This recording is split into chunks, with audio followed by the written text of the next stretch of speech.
Assalamu alaikum. Students, I am your teacher, Mr. Kamran Zamir. I am lecturer in English and I teach at Government Degree College, Chakri, Rawalpindi.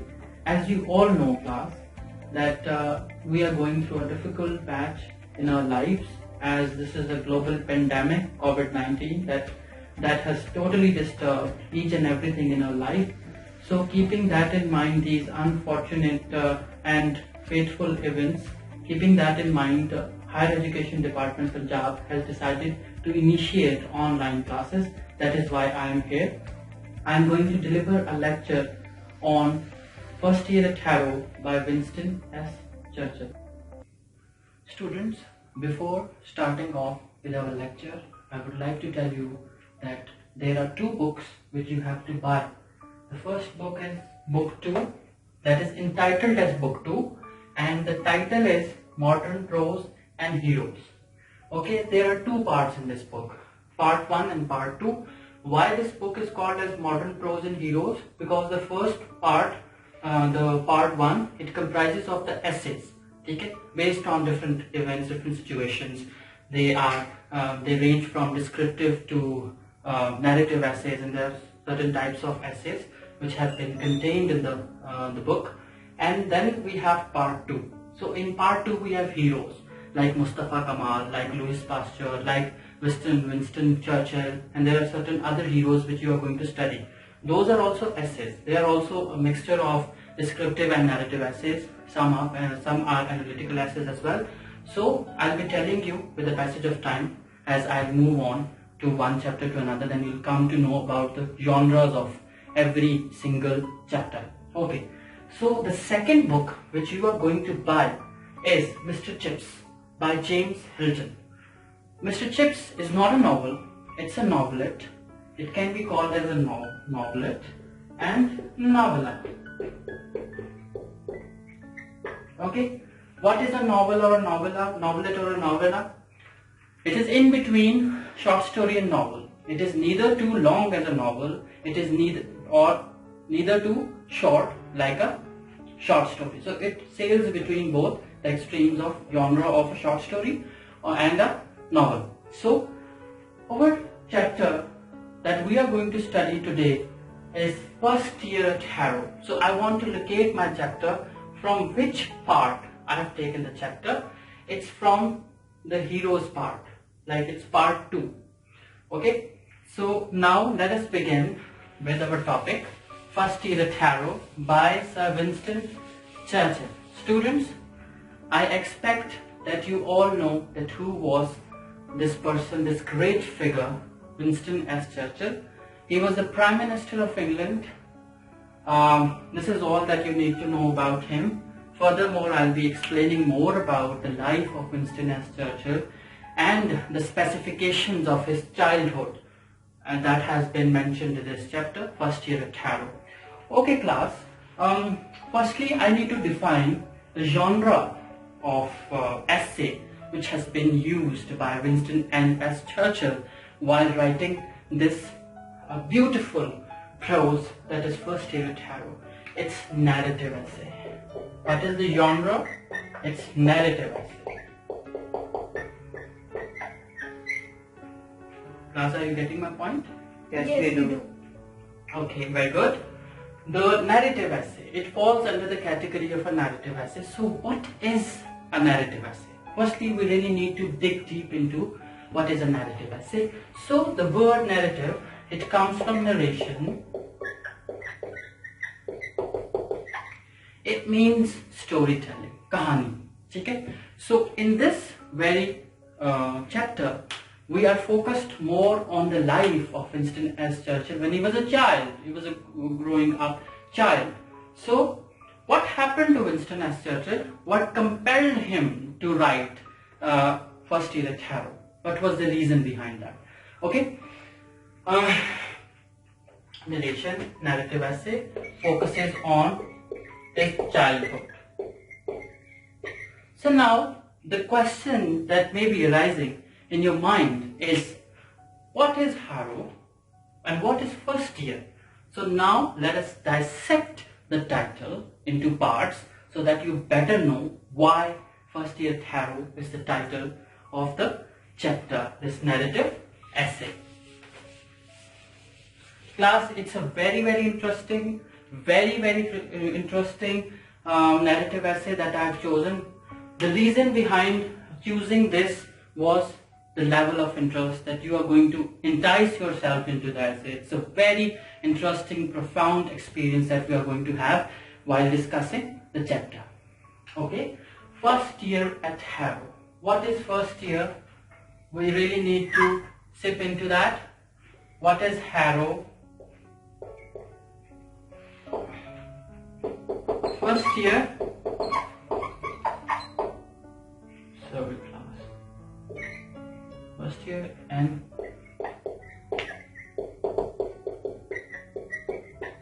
so class, we are dissecting the title so that we can have a better understanding of the chapter. First Year at Harrow. So Harrow, let us talk about Harrow. Like Brookfield, like Harrow, like other schools in England in the modern age or in the Victorian age, we need not to go into the details of the ages because that's not pertinent here. So at that point of time in 1900s, in 1880s, in 1920s, these schools like Brookfield and Harrow, they were very popular schools in London and they were known as elite class schools, the most prestigious schools. So like in Pakistan, we do have many different schools where every student wants to get admission. So his parents, Winston S. Churchill's parents, they wanted him to get admission in Harrow. But Winston S. Churchill at that point of time was not that brilliant. He didn't know anything about Latin, Greek or mathematics at that point of time. He was only interested in English language, that was his native language. So it was kind of a blessing in disguise. What happened in the entrance exam? When he sat in the entrance exam, it happens that he was unable to write anything in that entrance exam. So he only had a blot of black ink, like students do when they are unable to write, they have blots on the paper. So it was a black blot on the paper.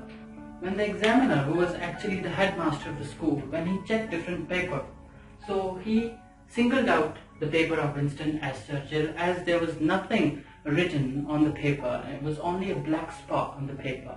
So he gave him admission.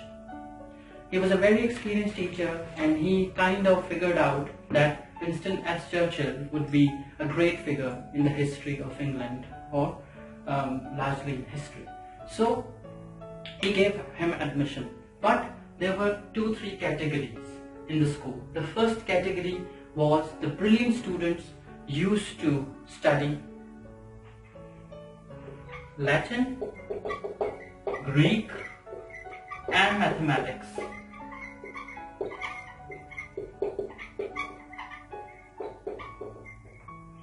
But to our surprise, Winston Churchill had no interest in Latin, Greek or in mathematics at all. So the question arises that in which subjects he was interested. He was interested only in history and poetry.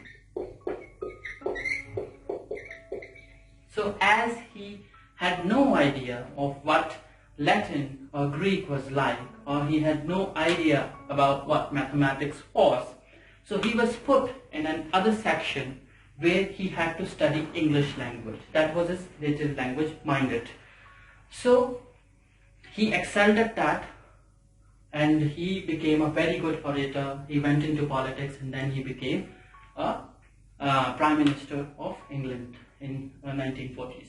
So this was a bit of the summary which I wanted to share with you before going to our chapter and the reading session that we are going to have of First Year at Harrow. Now class, let us open up our books and now let us read the chapter line by line. What my method is gonna be is I'm going to read the chapter line by line and after a paragraph I'm going to translate it in Urdu so that you can better comprehend that what this is all about. Okay class, now let us open the book, book 2, that is the heroes part, and this is chapter number 1 in the heroes part. So now let us open the book, First Year Tarot by Sir Winston S. Churchill. I have got my textbook. Let us read the chapter now. I had scarcely passed my 12th birthday when I entered the inhospitable regions of examination, through which for the next 7 years I was destined to journey. These examinations were a great trial to me. The subjects which were dearest to the examiners was almost invariably those I fancied least. So what he is trying to do, that when he passed his 12th birthday, जब वो 12 साल का हुआ, so he had to appear in different examinations. उसको different exams देने थे different schools के, और हैरो उसमें से एक बहुत popular school था जहां पर सर विंस्टन चर्चिल जो हैं वो एडमिशन लेना चाहते थे, ठीक है. बट यहाँ पर एक बड़ा मजे का जो ह्यूमरस पॉइंट है जो राइटर्स को पॉइंट आउट कर रहा है कि जो एग्जामिनर्स थे जिन्होंने पेपर सेट किया हुआ था वो उसको चेक करना चाह रहे थे लैटिन, ग्रीक और मैथमेटिक्स में, but he was only interested in history and poetry. He didn't know ABC of Latin, he didn't know Greek and mathematics, and these 3 subjects were really hard not to crack.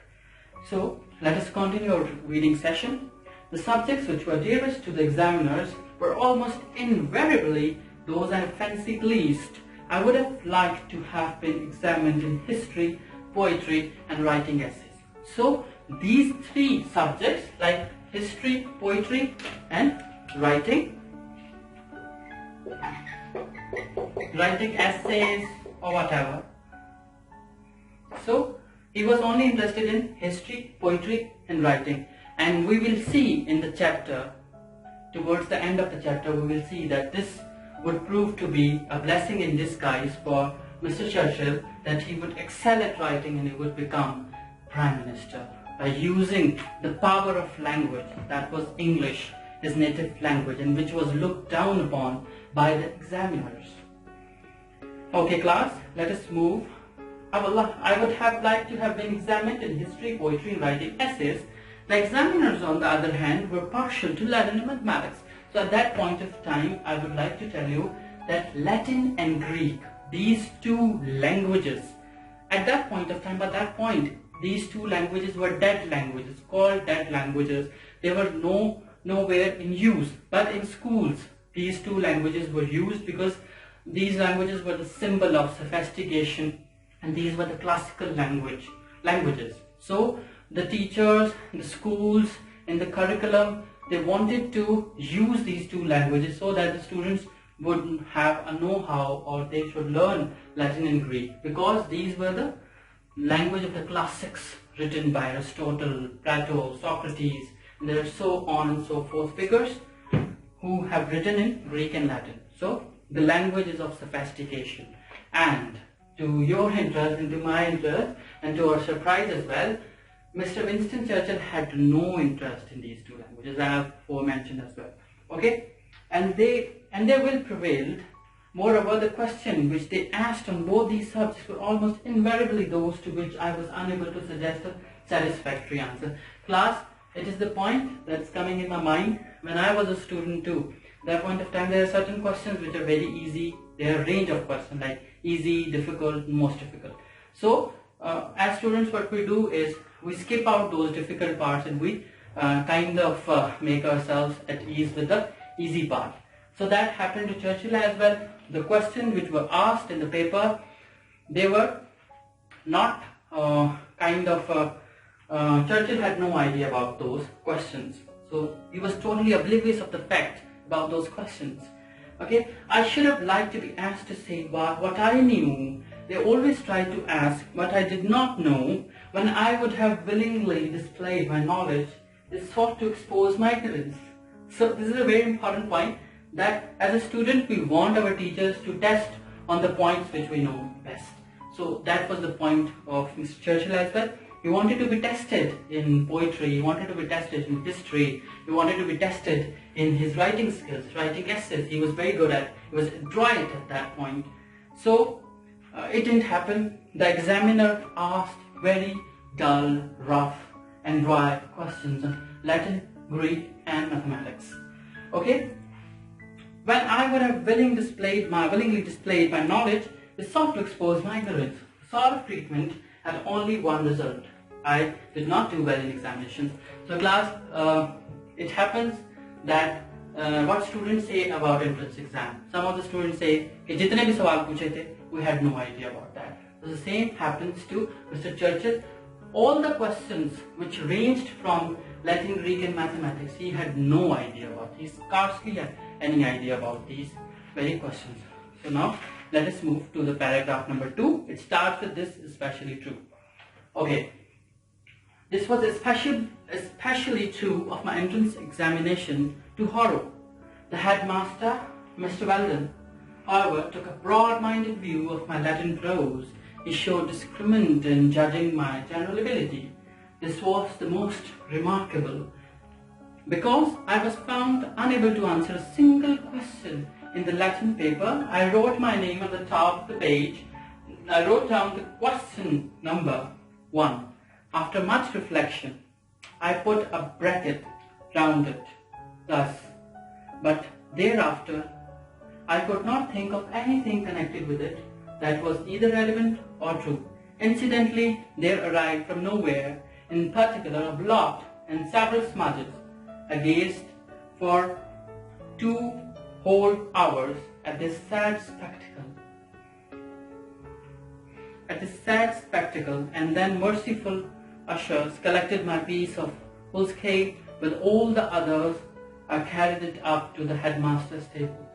So what happened? As I have forementioned as well, that what happens to Mr. Winston Churchill, he was asked to write something in Latin, but what he did was, he only wrote his name here, and after that he just wrote question number 1. And after that what happened was, there are certain smudges, कुछ काले धब्बे जो हैं वो उसके page के ऊपर लग गए, ठीक है, और पेपर से ले लिया गया. लेकिन what happened? Mr. Weldon, who was at that point of time the headmaster of Harrow, he kind of figured out that Mr. Winston Churchill had something, so he would be a brilliant student, or he could be. So that came in his mind and he gave him admission. Let us continue. Incidentally, there arrived, okay, we have done the point. It was from these slender indications of scholarship that Mr. Weldon drew the conclusion that I was worthy to pass into Harrow. It is very much to his credit. It showed that he was a man capable of looking beneath the surface of things, a man not dependent upon paper manifestations. I have always had the greatest regard for him. Class हम ये देखते हैं कि बहुत सारे students रट्टा लगा लेते हैं, वो रोट लर्न करते हैं, क्रैम करते हैं, they muddle facts up and they try to write it on the paper as they have been written on the book. But this is not true scholarship. In my mind, in my views as well, this is not true scholarship. So Mr. Weldon, he was a very experienced man. So he, through his writing of his name, he kind of figured out that he would be a great figure. So he gave him admission. So Mr. Winston Churchill, he is giving him credit for that he was a man of letters. Okay. Now the third paragraph. In consequence of his decision, I was in due course placed in the third or lowest division of the fourth or bottom. The names of the new boys were printed in the school list is in alphabetical order, and as my correct name Spencer Churchill began with an S, I gained no more advantage from the alphabet than from the widest pair of the letters. I was in fact only 2 from the bottom of the whole school, and these 2, I regret to say, disappeared almost immediately through the illness or some other causes. So class, ऐसा होता है कि जब आप entrance test exam दे चुके होते हैं, पहले तो आपके माइंड में होता है कि जैसा आपने टेस्ट दिया आपका रिजल्ट भी वैसा ही आएगा. So विंस्टन चर्चिल के साथ भी ऐसा ही हुआ कि he went to see the list which was appeared at a particular time. So जब वो देखने के लिए गए लिस्ट, तो क्या होता है कि वो एस लेटर में देखते हैं और उनका नाम जो है लिखा होता है, लेकिन बॉटम से 2 नंबर ऊपर, और वो जो 2 स्टूडेंट्स होते हैं जिनका बॉटम पे नाम होता है वो भी किसी बीमारी की वजह से स्कूल को ज्वाइन नहीं करते. सो इन अ वे पूरी लिस्ट के अंदर आखिरी नाम किसका था? विंस्टन एस चर्चिल का. I gained no more advantage from the alphabet from the widest pair of letters. was in fact only 2 from the bottom of the whole school, and these 2, I regret to say, disappeared almost immediately through illness or some other cause. So now the next paragraph, I continued in this unpretentious situation for nearly a year. However, by being so long in the lowest form, I gained an immense advantage over the cleverer boys. They all went on to learn Latin and Greek and splendid things like that. But I was taught English. We were considered such dunces that we could learn only English. Okay class, ये बड़ा turning point है इस narrative ऐसे के अंदर, वो ये है कि जैसे कि मैं आपको लोगों को पहले भी बता चुका हूँ, as I pointed earlier to the fact कि the brilliant minds उनको एक सेक्शन में रखा जाता था, and they used to study mathematics, Latin and Greek.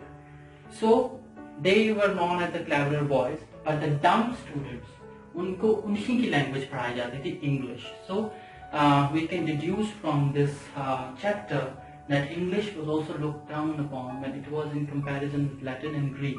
So your dumb students होते थे, less clever boys, they were being taught English.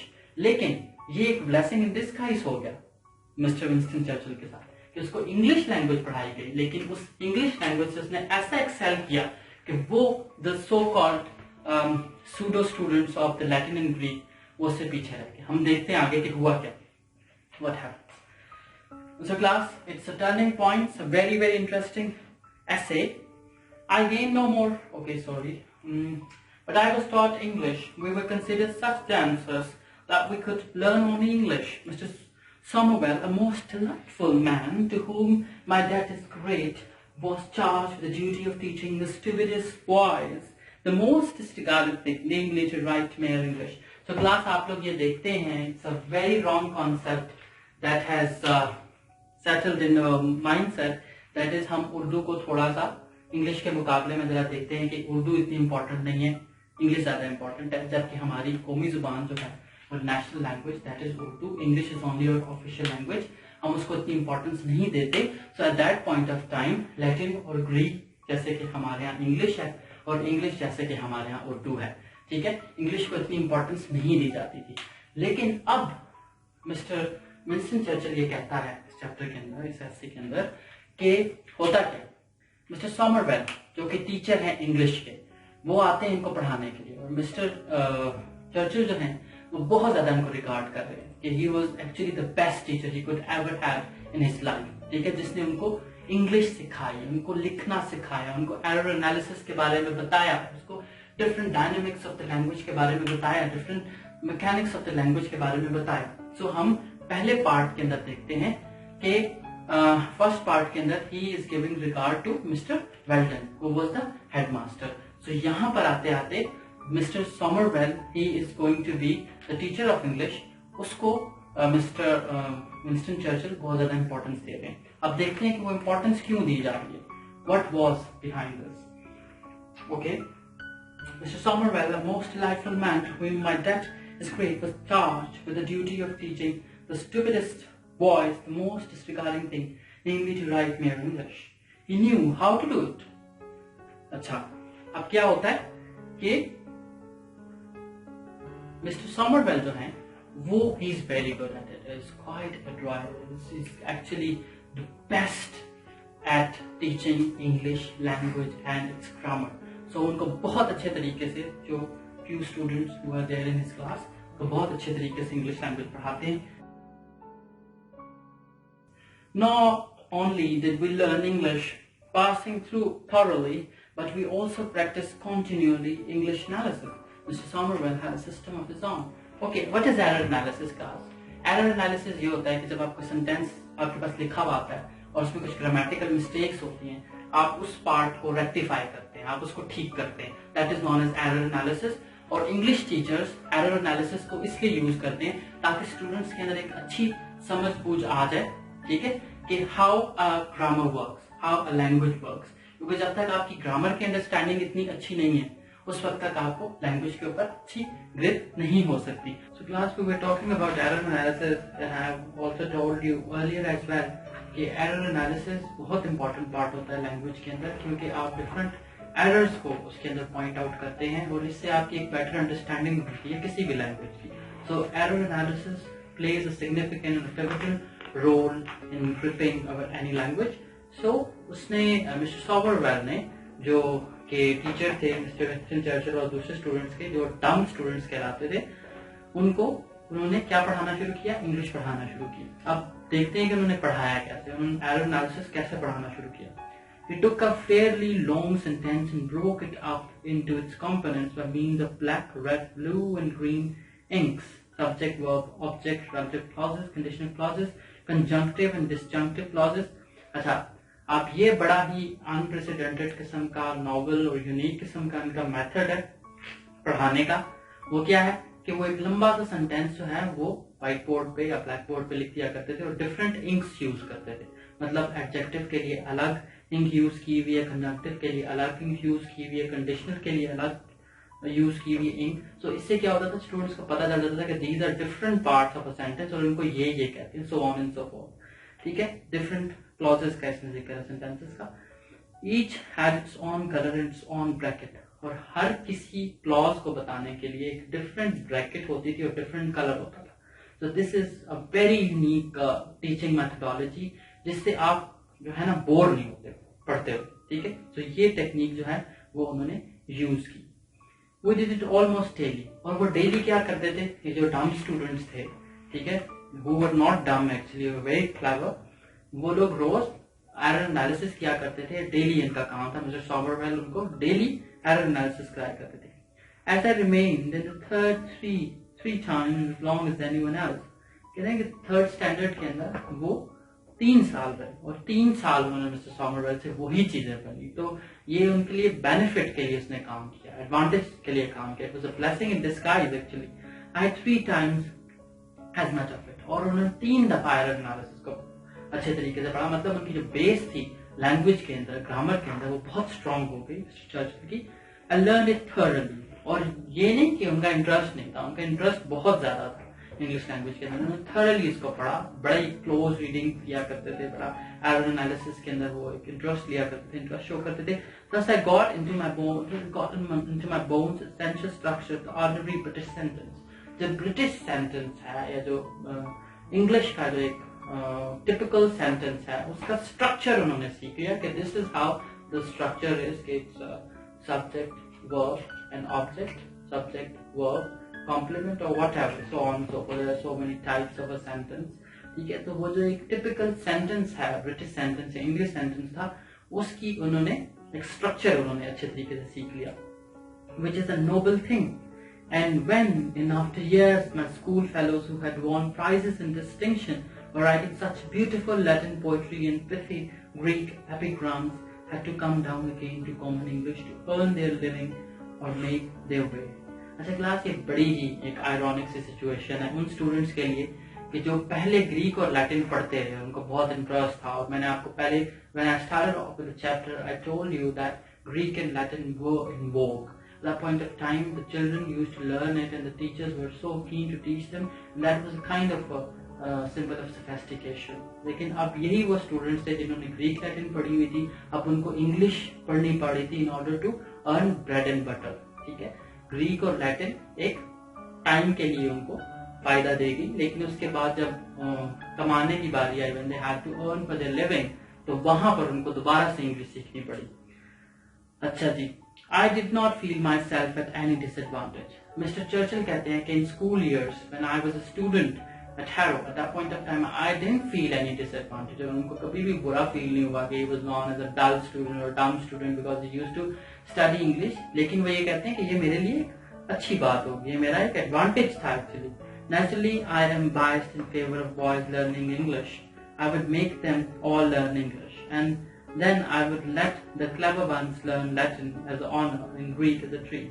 अच्छा, एक बड़ी ब्यूटीफुल एनालॉजी है, बड़ा ब्यूटीफुली मिस्टर चर्चिल ने कैटेगराइज किया इंग्लिश, लैटिन और ग्रीक। वो कहते हैं कि मैं वैसे ही बायस्ड हूँ, ठीक है, मेरे अंदर ये बड़ी एक एथनोसेंट्रिक किस्म की फीलिंग है कि एक अंग्रेज को, एक ब्रिटिशर को, एक ब्रिट को इंग्लिश सीखनी चाहिए और हर किसी को सीखनी चाहिए। साथ ही साथ वो कहते हैं कि मैं कैसे क्या तजवीज दूंगा, जो इंग्लिश सीख रहा है अगर वो बहुत अच्छा है इंग्लिश में तो उसको क्या करना चाहिए। Naturally I am biased in favor of boys learning English। I would make them all learn English and then I would let the clever ones, जो थोड़े से ज़हीन बच्चे हैं उनको मैं थोड़ा सा लैटिन एज एन ऑनर, मतलब उनको अप्रिशिएट करने के लिए एज एन ऑनर मैं उनको लैटिन सीखने के लिए कहूंगा, और ग्रीक एज ए ट्रीट। हाँ, और जब हम ट्रीट देते हैं अपने स्टूडेंट्स को तो उस तौर पे मैं उनको ग्रीक सीखने का मशवरा दूंगा। But the only thing I would whip them for is not knowing English. लेकिन एक चीज that I can never withstand is not knowing English, because English is their native language and they really respect it. I would whip them hard for that. और मैं बड़ा सख्ती के साथ उनके साथ पेश आऊंगा जो लोग इंग्लिश नहीं सीखेंगे। So this was the end of the chapter, that is first year at Harrow. Now class, हम एक्सरसाइज के कुछ क्वेश्चंस देख लेते हैं जो कि बड़े इंपॉर्टेंट हैं।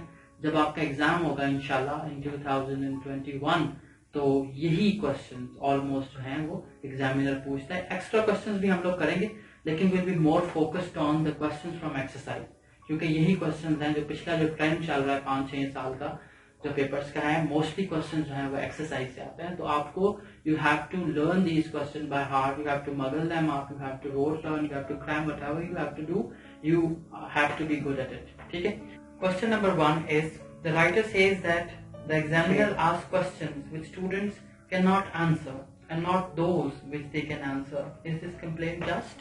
तो ये हम इस चैप्टर में देख चुके हैं कि राइटर क्या कहता है कि एग्जामिनर हमेशा वो क्वेश्चंस क्यों पूछते हैं जो स्टूडेंट्स को नहीं आते। क्या ये चीज जस्टिफाइड है, क्या ये कंप्लेंट जस्टिफाइड है, क्या ऐसा है कि नहीं। अब हम इसका आंसर देखेंगे।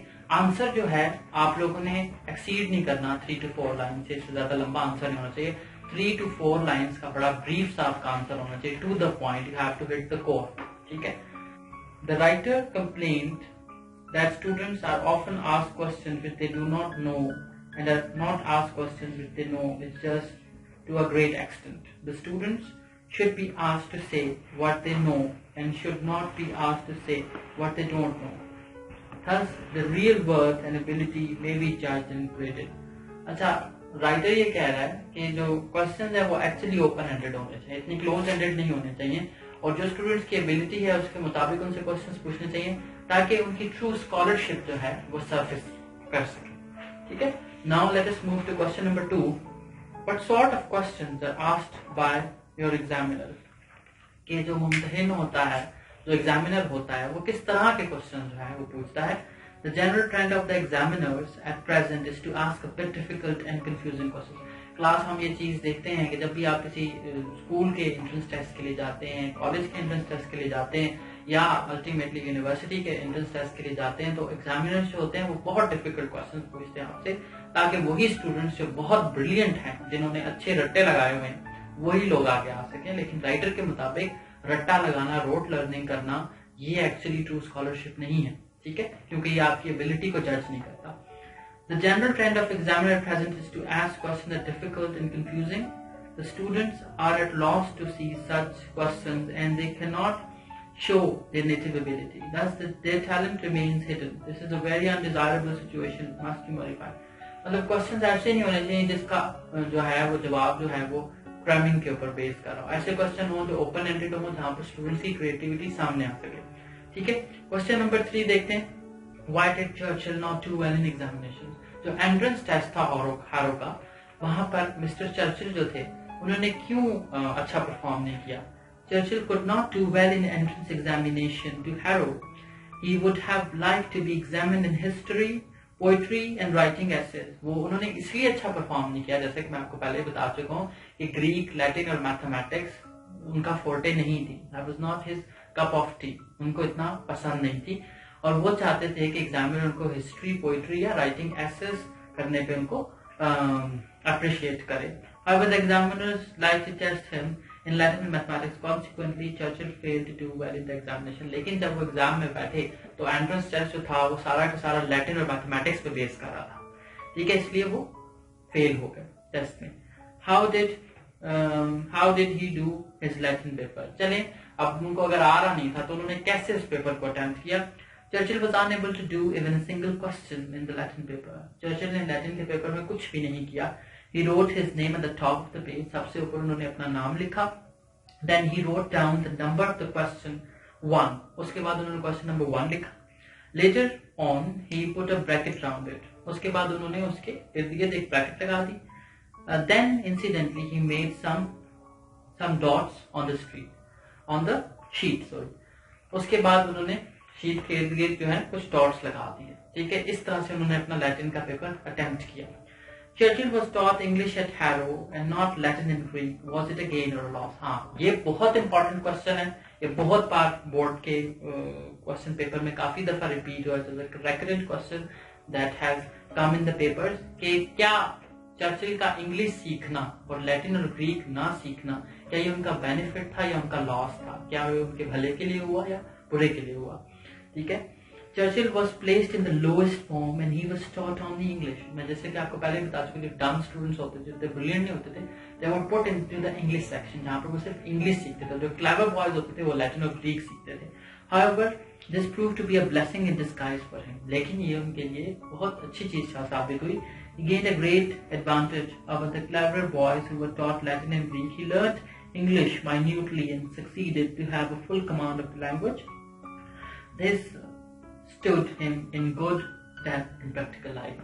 लेकिन हम ये देखते हैं कि मिस्टर विंस्टन चर्चिल ने इतने थरो रीडिंग्स की, इतने थरोली एरर एनालिसिस की और इतना अच्छा उनकी एक ग्रिप इंग्लिश पे बन चुकी हुई थी कि जब उन्होंने इंग्लिश को अच्छे तरीके से पढ़ा तो letter period of his life time उन्होंने बहुत ज्यादा उससे फायदा उठाया. वो क्लेवर बॉयज जो लैटिन और ग्रीक सीखते थे और बड़े very dry at writing Latin poetry, Greek poetry, उनको भी दोबारा इंग्लिश आके सीखनी पड़ी.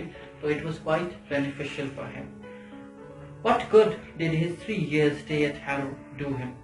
कि जो 3 साल मिस्टर विंस्टन चर्चिल ने हैरो में गुजारे, उनमें उन्होंने क्या सीखा या उनको क्या फायदा हुआ. Churchill stayed at Harrow for 3 years. During this period, he was taught only English. This helped him a lot to learn this language very properly. All the rules of grammar were at his fingertips. This is why he could speak English very fluently and he became a good orator.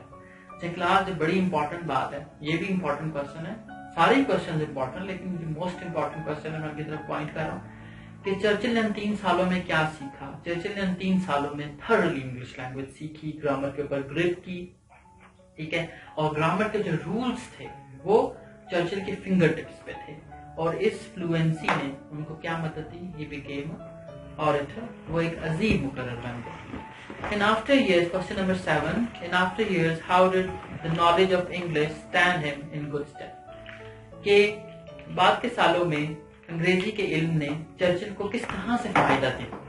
In after years, the knowledge of English stood him in good stead. He had a chance to learn English thoroughly. So in his practical life, Churchill never felt himself at disadvantage. He surpassed his opponents in the field of politics, mainly by means of his knowledge of English. Latter part में जैसा मैंने आपको पहले भी बताया है कि mister Churchill जो थे वो प्राइम मिनिस्टर बन गए थे. ठीक है, और पॉलिटिक्स में उन्होंने सबको मात दे दी थी. उसके पीछे जो जुबान की जो एक मैस्ट्री होती है, जो का एक गुड फीट होता है लैंग्वेज के अंदर, वो एक रीजन थी. तो उनका 3 साल हैरो में इंग्लिश पढ़ना, actually that was a blessing in disguise. So class, the last question which we have is question number 8. Write an appreciation or criticism of Churchill's views in regard to the study of Latin, Greek and English and their value in earning a living. कि लातीनी, यूनानी और अंग्रेजी के मुताले और रोजी कमाने के बारे में, इनकी अहमियत के बारे में चर्चिल के ख्यालात की तारीफ या तनकीद करें. Okay class, so the last question is question number 8. कि appreciation या criticism करेंगे, appreciation की तनकीद करेंगे या तारीफ करेंगे. तो देखते हैं इसका जवाब. Churchill believes that Latin and Greek are highly valuable languages and the clever boy should learn them, but only as an honor. मतलब चर्चिल के मुताबिक जो है लैटिन और ग्रीक जो है बड़ी हाईली वैल्यूएबल लैंग्वेजेस हैं, लेकिन ये सिर्फ उन बच्चों को सीखनी चाहिए जो क्लेवर हों, लेकिन एज एन ऑनर. इसका मतलब ये है कि पहले हमको इंग्लिश लैंग्वेज सीखनी चाहिए. But they should all learn English if they wanted to fare well in the phase of life. जाहिर सी बात है, they are living in England and English is their native language. So at first उन लोगों को English language सीखनी है, उसके बाद एज एन ऑनर उनको लैटिन सीखनी है और एज ए ट्रीट उनको ग्रीक सीखनी है. So this was the point of view of Mr. Churchill. अच्छा class, now we are done with the chapter First Year at Harrow by Sir Winston S. Churchill. I hope that you all have understood the chapter fully. Thank you so much.